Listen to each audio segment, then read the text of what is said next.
welcome to the show again. Today we've been joined by Lev Aran, if I pronounced his name right. Lev is an Israel-based freelance columnist and journalist. He has also served as the former coordinator of the Israel-India Parliamentary Friendship League. Welcome to the show, Lev. Thank you so much for joining today.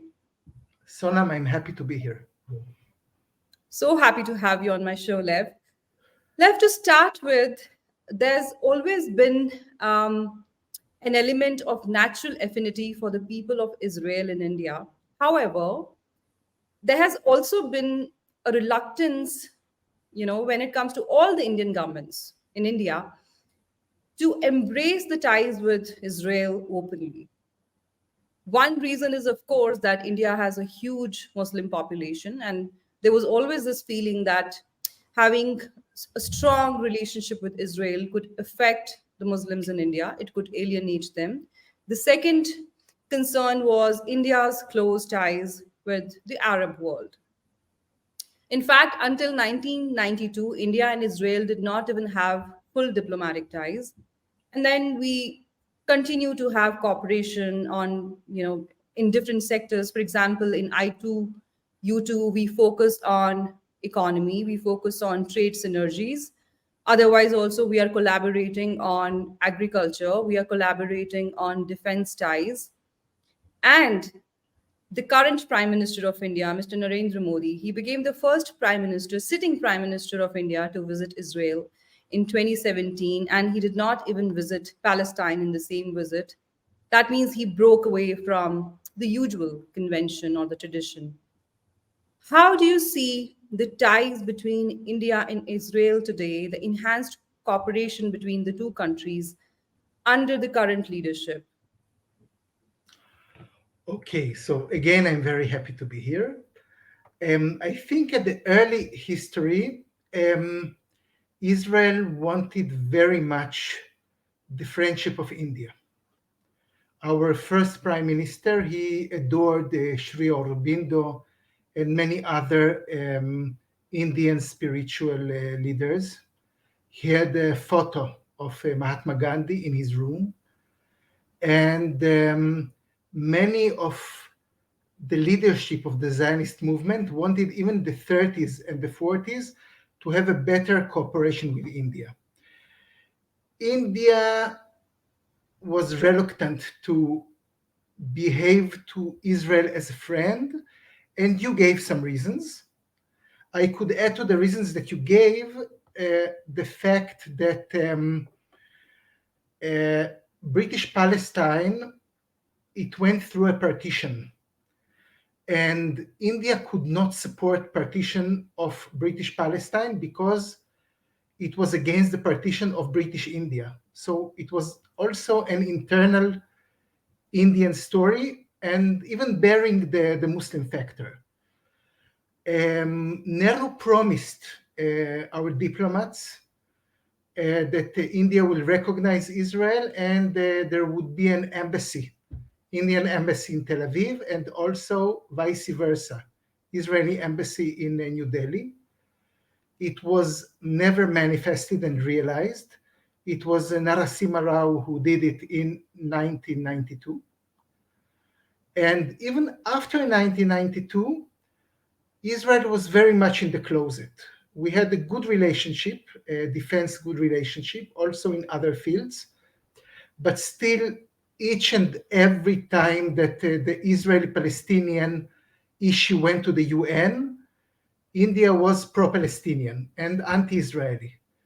So even during Vajpayee and Advani tenure of the BJP, which is quite surprising for some people, only when Modi became prime minister in 2014, we see the change not only in the practical relationship between India and Israel, but also in the way that India can be seen as a friend of Israel. And we saw the picture of Modi and Bibi, which was, of course, a photo opportunity, but it also showed that Modi does not care to be scolded for the new relationship with Israel. So you feel there's been an ideological shift? Or do you think the enhanced cooperation should be attributed to necessity? Because both India and Israel are isolated democracies surrounded by countries accused of and often credited for creating, promoting, and financing terrorism. Do you think we've come a long way because we are bound by necessity, or there is also an ideological shift in New Delhi vis-a-vis Israel? Okay. So I think ideology is, of course, there because I'm not the first person who thinks that Hindutva and Zionism have a lot in common. In both cases, you take people who actually, people see them as religion, people see Jews as a religion, and then comes a national project that says, no, Jews are actually a nation. They have a religion, but actually they are a nation. And the same with Hindutva. Usually people see Hinduism as purely a religion, but then comes Savarkar and some other people, like Guruji, Din Dayal, and others in the RSS, and they say, no, actually, Hinduism is, or Hinduism is a religion, but we also have Hindutva, which is a nation. So, of course, when BJP has a full majority in Lok Sabha, it is easier ideologically to do business openly with Israel as a Zionist Jewish state. But it is not only ideology. I think it is maybe ideology is like maybe 25, 30%. I think 70% is the practical issue. When Modi was asking himself, what do I get from Israel? And what do I get from Palestinians? I think the answer was that from Palestinians, he gets very little.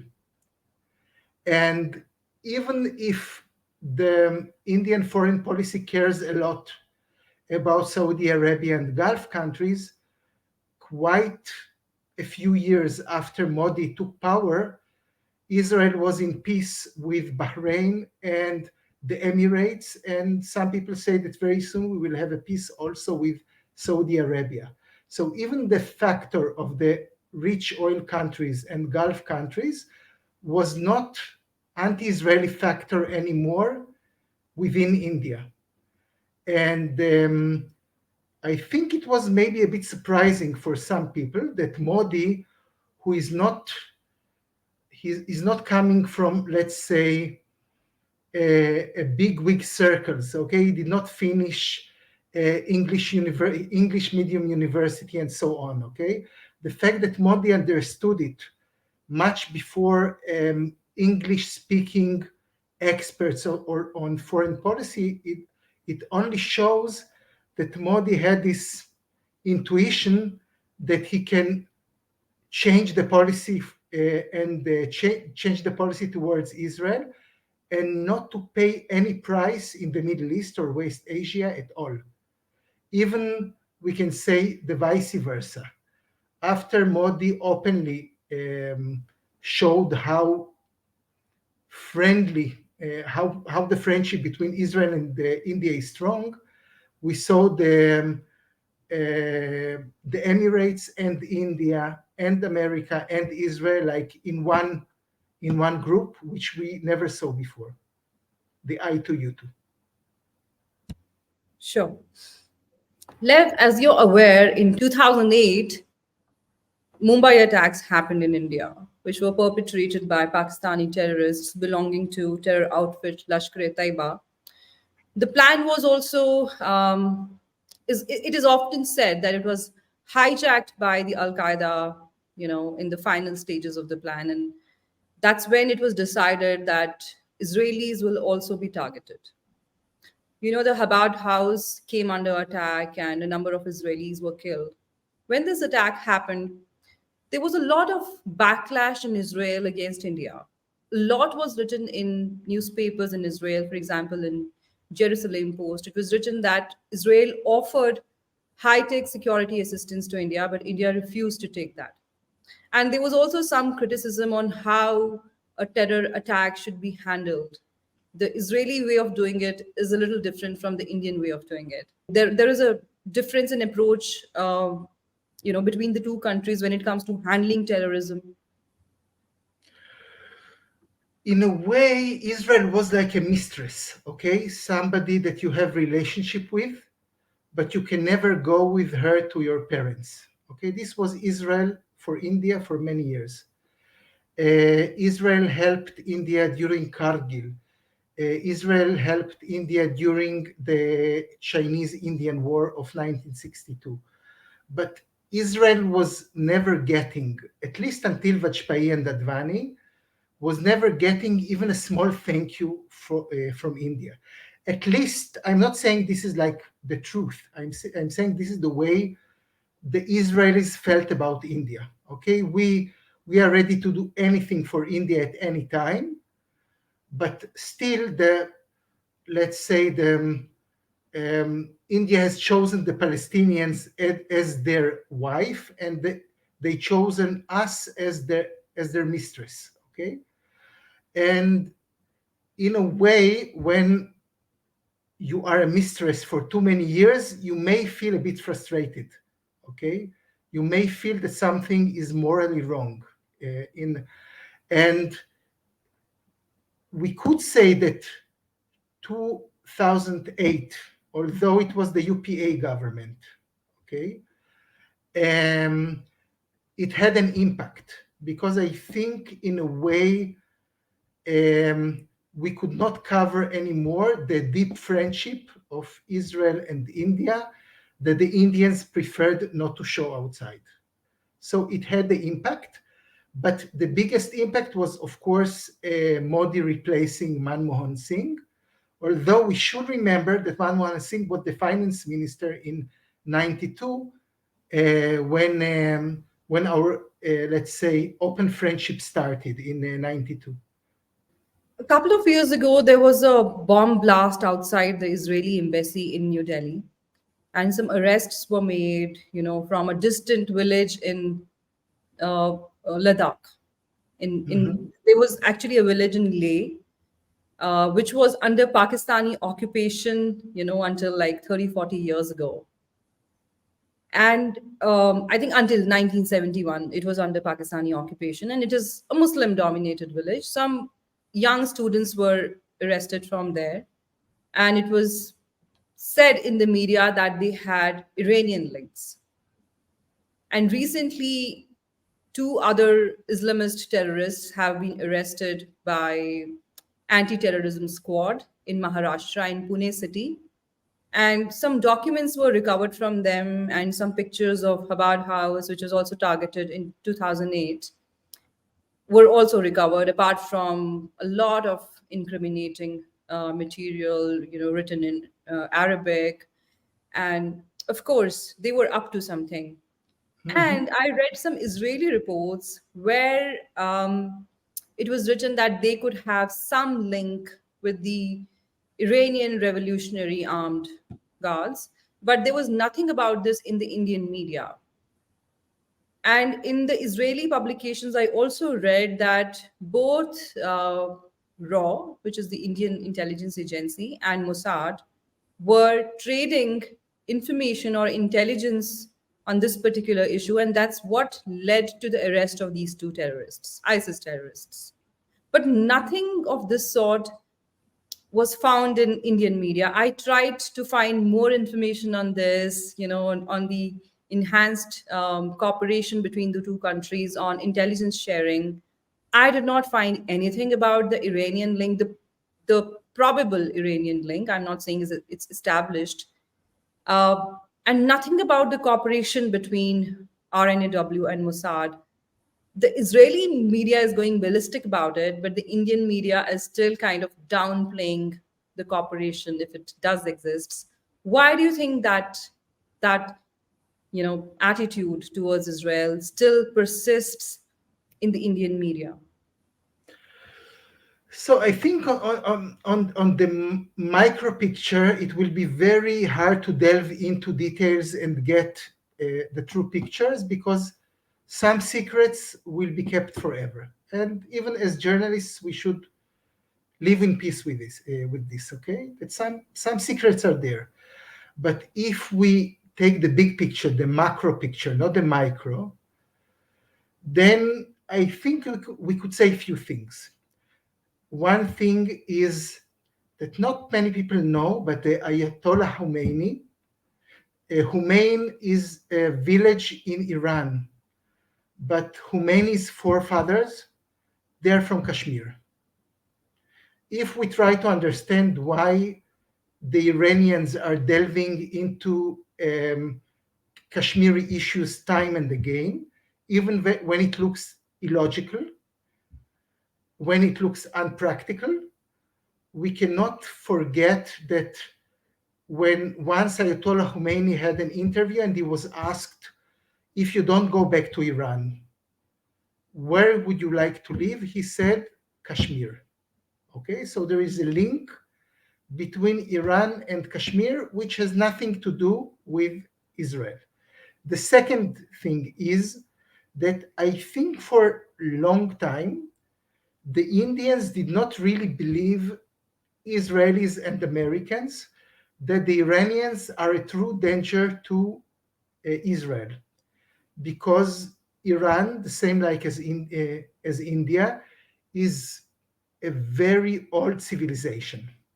Okay, even today in Muslim Iran, they are celebrating pre-Islamic holidays. Okay, something that you could not find in Saudi Arabia. So I think even in the Indian Foreign Office, they had some kind of empathy or even sympathy towards the Iranians. They thought that, okay, they're like us, they're like true old civilization, they're very practical people. They will not harm other countries. Maybe they will start big wars, okay? Maybe they will feud on media, but they will not do anything to harm other countries. And I see during the last at least 2 years that something also has changed in the Indian foreign policy towards Iran.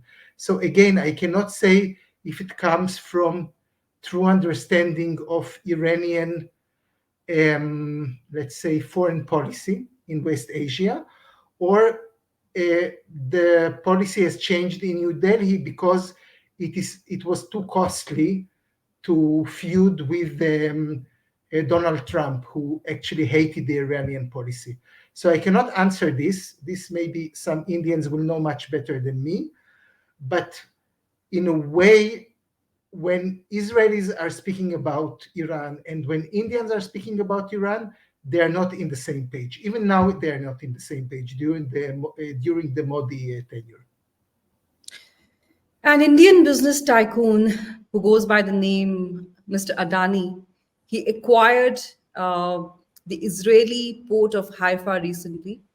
Yes. 50% of Israeli cargo is handled there, and it's also said to be one of the biggest deals, or probably the biggest deals so far, between India and Israel in the private sector.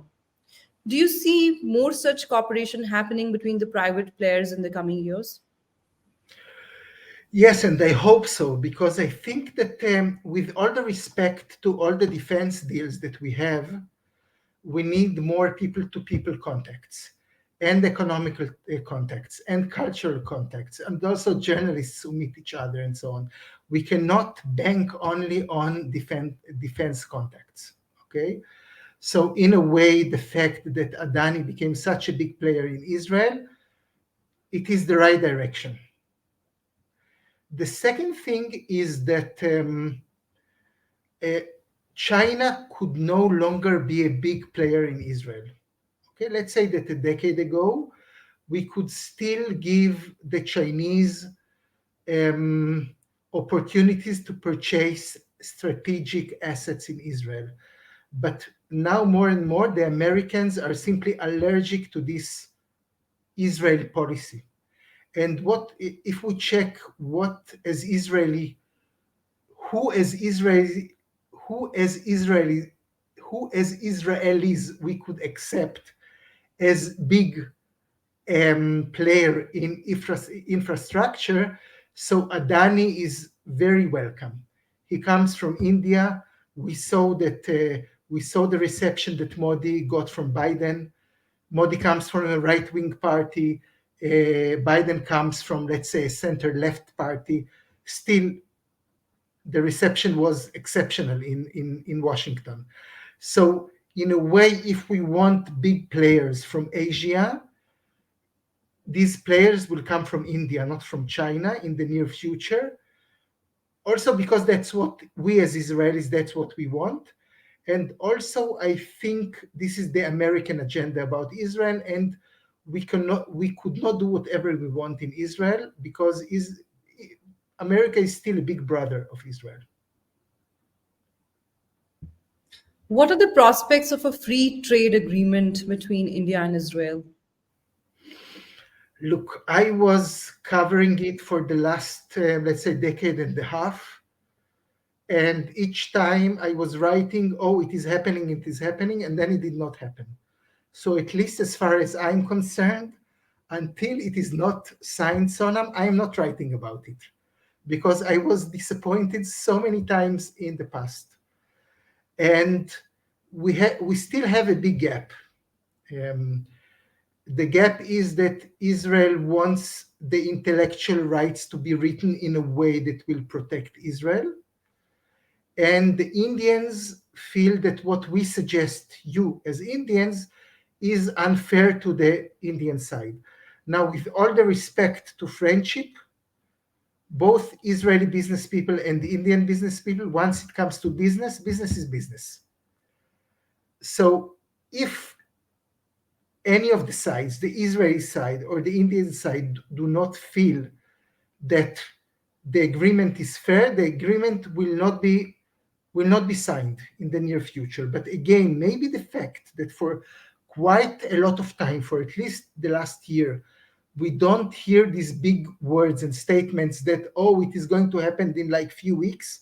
Maybe it is a good sign that some clerks, some bureaucratic clerks are sitting and doing something good that we still don't know, and then suddenly it will be signed with, and we will be surprised. But right now, we should remember history, okay? For a decade and a half, we tried to sign it, and we failed for different reasons. And I hope, Sonam, that now in secret and in secret channels that both of us do not know about them, some of these gaps are met, and very soon it will be signed. Sure. Lev, what do you think of Abraham Accords?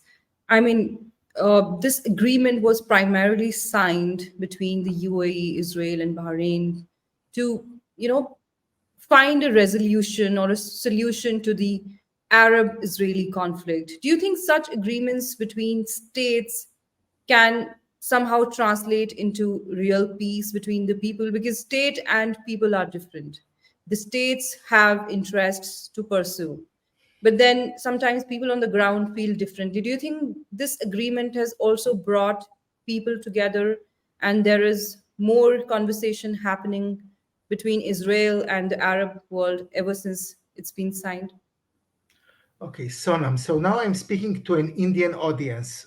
So I need to start with the fact that Abraham Accords is a big victory for for Narendra Modi's foreign policy, because his visit to Israel was vindicated by the Abraham Accords. He proved that his decision to come to Israel, and only then, after like a year, to come again to the Palestinian Authority and to delink the policy towards Israel and the policy towards the Palestinians, that it was prudent from the first moment. And it is a big victory for him because when he did it, quite a few pundits who felt that they know about foreign policy much better than Modi, they explained why what he's doing is like an own goal, why it is not a very wise step of his, that he's doing the wrong step, okay? That it is better to keep on with the UPA foreign policy. So I'm starting with the Indian perspective, not because it is the most important one, but because I'm speaking to an Indian audience.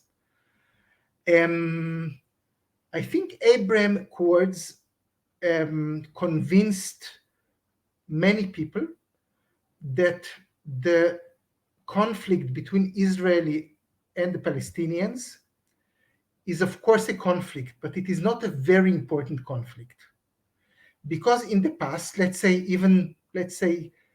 10 years ago or years ago, people had the perception that if Israelis and Palestinians will have a peace, then we will have a peace in West Asia. Okay? And then we had the Arab Spring, which was very violent. And people saw that without any connection to the Palestinian issue, the Middle East is in turmoil, and like lakhs of people are being killed and deported and trying to escape to Turkey, to Europe, and so on. Okay, so in a way, the Palestinian issue lost its importance. Not lost all importance, but at least part of it.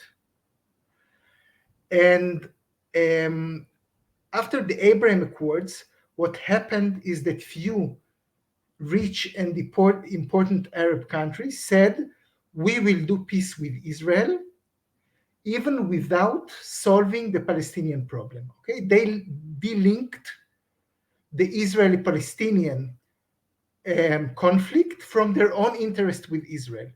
But the first one who did it was Modi, was not the Abraham Accords. Okay, he did it in 2014.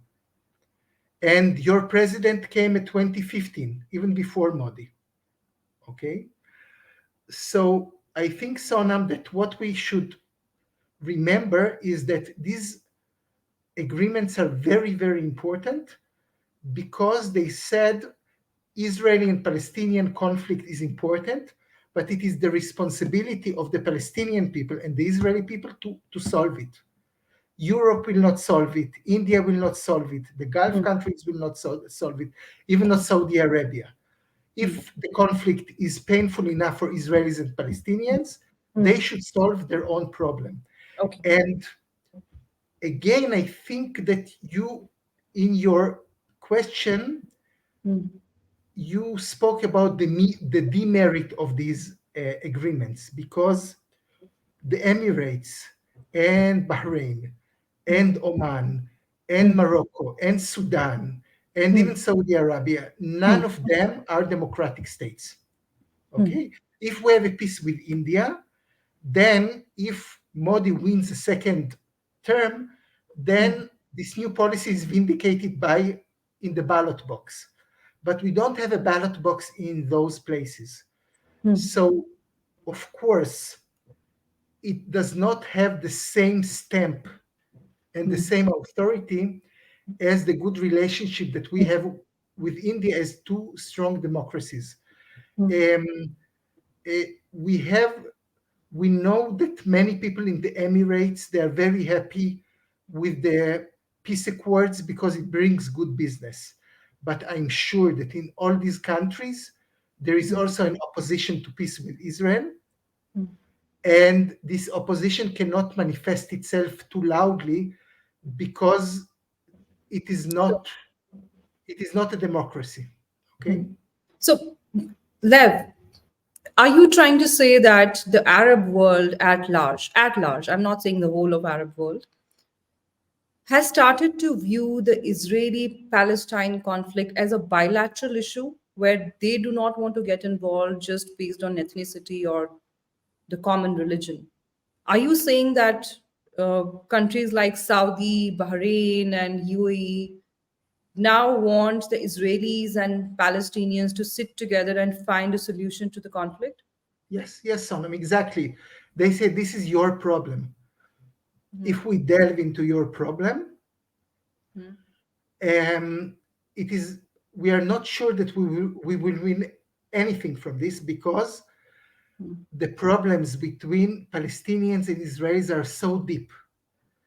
And even some Palestinians do not recognize the very the moral status of Israel. Okay, they think that Israel is a colonial power that came to British Palestine, and only by the force of Great Britain they got a state. And also, you have many Israelis who say Palestinians, they're not even a people. Okay, so the problems between Israelis and Palestinians are so deep that once the Egyptians or the Jordanians or the Emirates, they think what is good for them, they say we do not want to get into the mud of Palestine and Israel. We will get nothing of it. We will just make an agreement with Israel.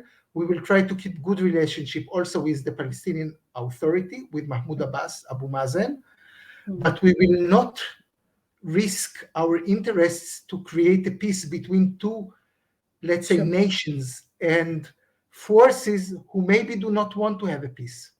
So it is very practical from their point of view. We cannot blame them. So this decision also, according to you, is influenced by necessity and pragmatism, and not necessarily an ideological shift. No, I think that ideologically they would want to create to help and promote peace between Palestinians and Israelis because after all, those Palestinians are also Arab and they're Right. also Sunni Muslims, okay? And they care about the Palestinians and they have sympathy for the Palestinians. But because this conflict Hmm. became so complicated, they tell themselves, okay, we want to get ahead. Of course, we want the Israelis and Palestinians to be friends. But right now, we do not understand how we could help them be friends. So, if the Palestinians do expect from us to be at war with Israel only because Palestine is at war with Israel, we are not sure that this is our like self-interest. So they, same like the Indian foreign policy, they ask themselves what is better for their own national interests.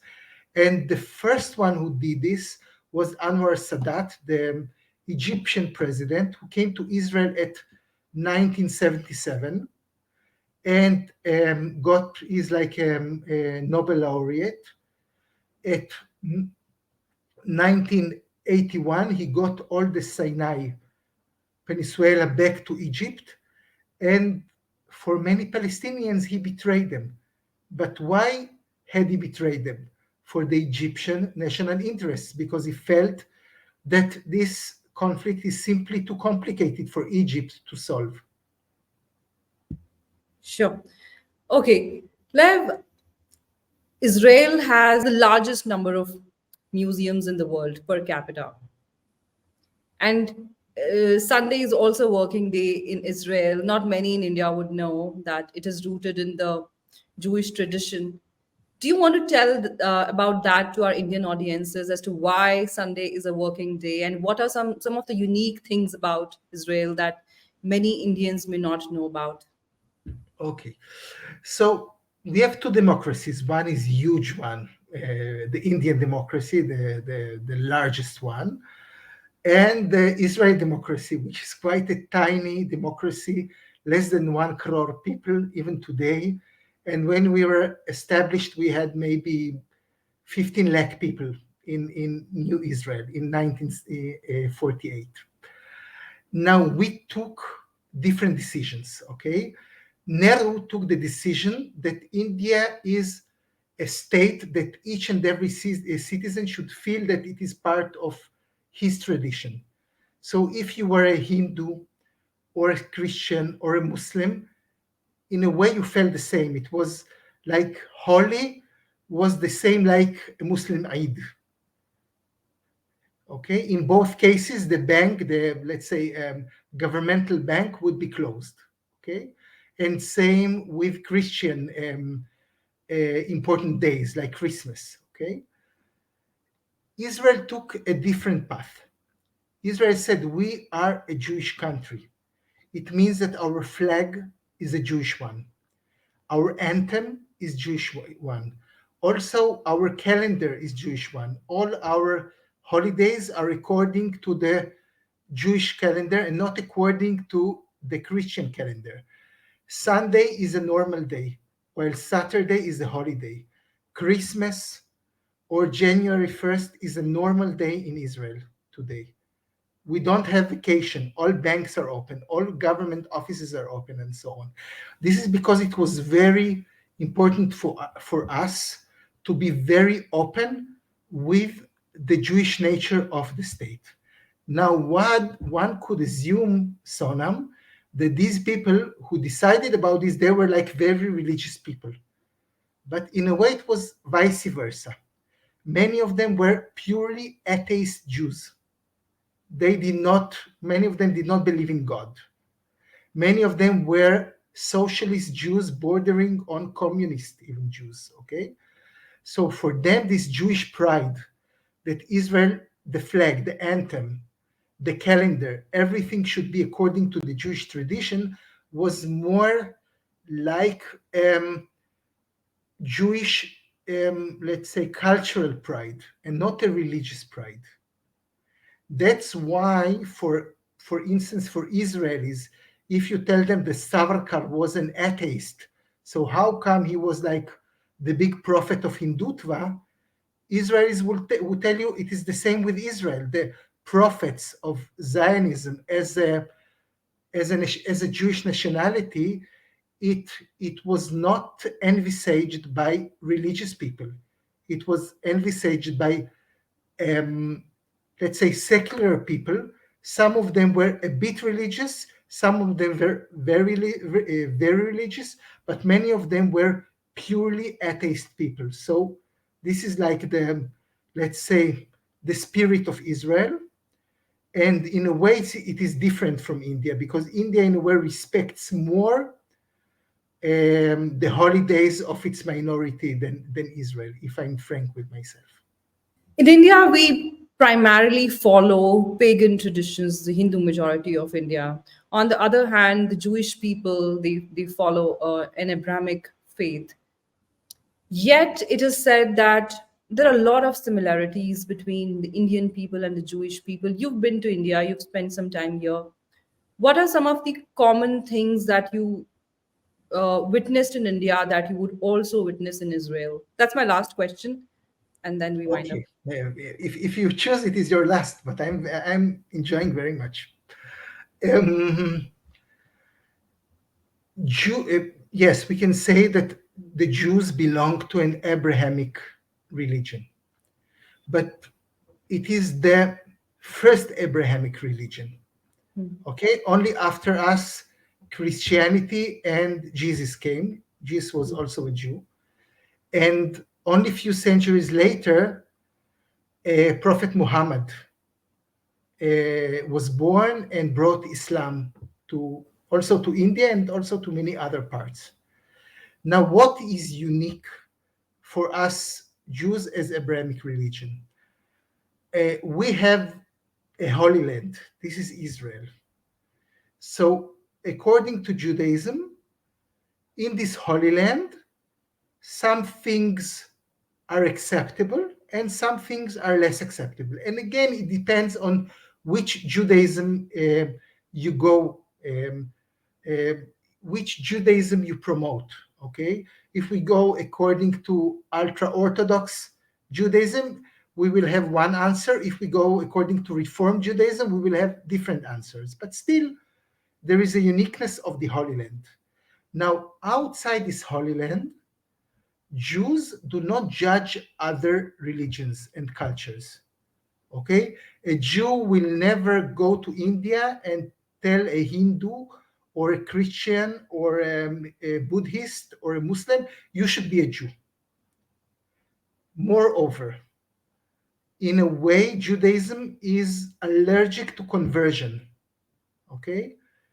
You want to be, if you belong to a different tradition, even if you want to be a Jew and you go to a rabbi, the rabbi will tell you, be a better Hindu. Why would you like to be a Jew?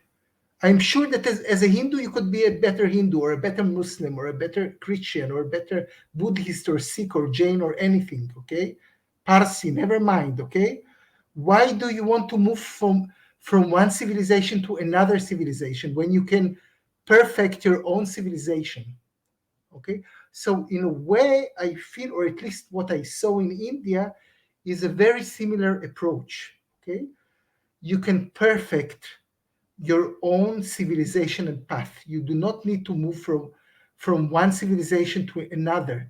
You could do much better if you become a better person in your own civilization. So this is something that I feel that although Indians have, many gods and so on, and we have only one God, I think in this, let's say, at least in this route, Hinduism and Judaism are much closer than Judaism and Christianity.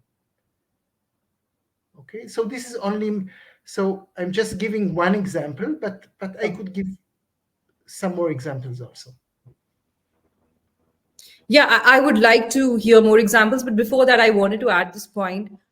So, what you're basically saying is that you found this similarity between the Hindus and the Jews, that both of them are not very big on proselytization. They don't necessarily go around promoting their faith, Yes, which is something you would often, find among the Christians or the Muslims. For example, the Christians also do a lot of missionary work, and in India, it's often under scrutiny because some of these people come under tourist visa and then they do their missionary work. And Islam, of course, like everybody knows that.